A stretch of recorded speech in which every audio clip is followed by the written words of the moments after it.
வணக்கம். பிஎம் கிசான் விவசாயிகளுக்கான 20வது தவணை குறித்து பார்த்தீங்கன்னா ஒரு அதிகாரப்பூர்வமான அறிவிப்பு வந்து வெளியிட்டிருக்கிறாங்க. அது மட்டும் இல்லாமல் விவசாயிகளுக்காக வழங்கக்கூடிய இந்த திட்டத்தில் பார்த்தீங்கன்னா விவசாயிகளுக்கான ஐடி வந்து கண்டிப்பாக வந்து இருக்கணும் அப்படிங்கிற மாதிரி சொல்லியிருக்காங்க. ஸோ இதை பற்றின முழு தகவலை இந்த வீடியோவில் நம்ம பார்க்கலாம்.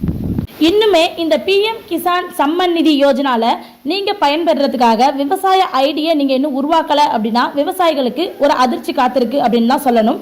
ஏன்னா நீங்கள் விவசாயி அப்படிங்கிறத பதிவு செய்யவில்லை அப்படின்னா உங்களுக்கு பிஎம் கிசான் நிதியுடைய பணம் வந்து உங்களுக்கு வந்து கிடைக்காது அப்படின்னு சொல்லியிருக்காங்க. இதற்கான விவசாயி ஐடியை நீங்கள் இ சேவை மூலயமா பார்த்தீங்கன்னா நீங்கள் வந்து பதிவேற்றம் பண்ணிக்கணும். நான் ஆல்ரெடி இந்த சம்மன் நிதி யோஜனால நீங்கள் எப்படி உங்களை பயன்படுத்திக்கிறது அப்படிங்கிறத பற்றி நான் ஒரு வீடியோ கிளியராக போட்டிருக்கேன். நான் டிஸ்கிரிப்ஷனில் லிங்க் கொடுக்குறேன், அங்கே போயிட்டு கூட நீங்கள் வந்து செக் பண்ணி பார்த்துக்கலாம்.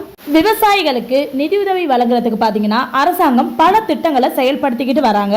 பிரதான் மந்திரி கிசான் சம்மன் நிதி அப்படிங்கிற ஒரு திட்டம் இருக்கு இல்லையா, அந்த திட்டம் பார்த்தீங்கன்னா விவசாயிகளுக்கான ஒரு முக்கிய திட்டமாகவே வந்து கருதப்படுது.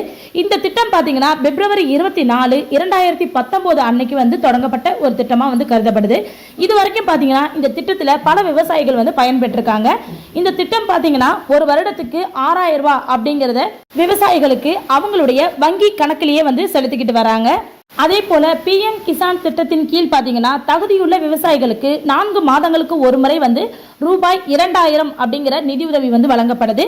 இது வந்து பார்த்தீங்கன்னா மொத்தம் வந்து 3 முறை வந்து வழங்கப்படுது. இந்த வழியில் விவசாயிகள் ஆண்டு முழுவதும் பார்த்தீங்கன்னா 3 தவணைகளில் மொத்தம் 6000 ரூபாய் வந்து பெற்றுக்கொள்கிறாங்க. இதே போல இந்த ஸ்கீம்ல இது வரைக்கும் பார்த்தீங்கன்னா 19 தவணை வந்து விவசாயிகளுடைய வங்கி கணக்கில் வந்து வரவு வந்து வைக்கப்பட்டிருக்கு. இந்த 20வது தவணையானது இந்த வார இறுதிக்குள் கண்டிப்பாக விவசாயிகளின் வங்கி கணக்கில் வரவு வைக்கப்படும் அப்படின்னு சொல்லிட்டு அதிகாரப்பூர்வமான தகவல் வந்து நமக்கு வந்து வெளியாயிருக்கு. அதுக்கு நீங்க பண்ண வேண்டிய ஒரு விஷயம் என்னன்னா, புதிய நபர்களாக நீங்கள் இருக்கீங்க அப்படின்னா நீங்கள் வந்து கண்டிப்பாக வந்து விவசாயிகள் ஐடியை வந்து உருவாக்கி இருக்கணும். பழைய நபராக இருக்கீங்க அப்படின்னா நீங்கள் கண்டிப்பாக உங்ககிட்ட ஆதார் வெரிஃபிகேஷன் கம்ப்ளீட் ஆகிருக்கான்னு ஒரு தடவை வந்து செக் பண்ணிக்கோங்க. ஆதார் லிங்க்ல இருக்கணும் அப்படின்னு சொல்லியிருக்காங்க. இது சம்பந்தப்பட்ட அனைத்து சேவைகளுமே பார்த்தீங்கன்னா இ சேவை மையம் மூலயமா தான் நம்ம வந்து செய்கிற மாதிரி இருக்கும். ஸோ அங்கே தான் இதுக்கான சர்வீசஸ் வந்து அவைலபிளாக இருக்குது. ஸோ நீங்கள் இ சேவை மையம் மூலயமா தான் உங்களுடைய ஆதாரை வந்து இதில் வந்து நீங்கள் லிங்க் பண்ணிக்கிற மாதிரி இருக்கும். ஸோ அதனால எல்லாரும் இந்த 20வது தவணை வரத்துக்கு முன்னாடியே கண்டிப்பாக வந்து ஆதார் வெரிஃபிகேஷன் பண்ணி கரெக்டாக வச்சுக்கோங்க.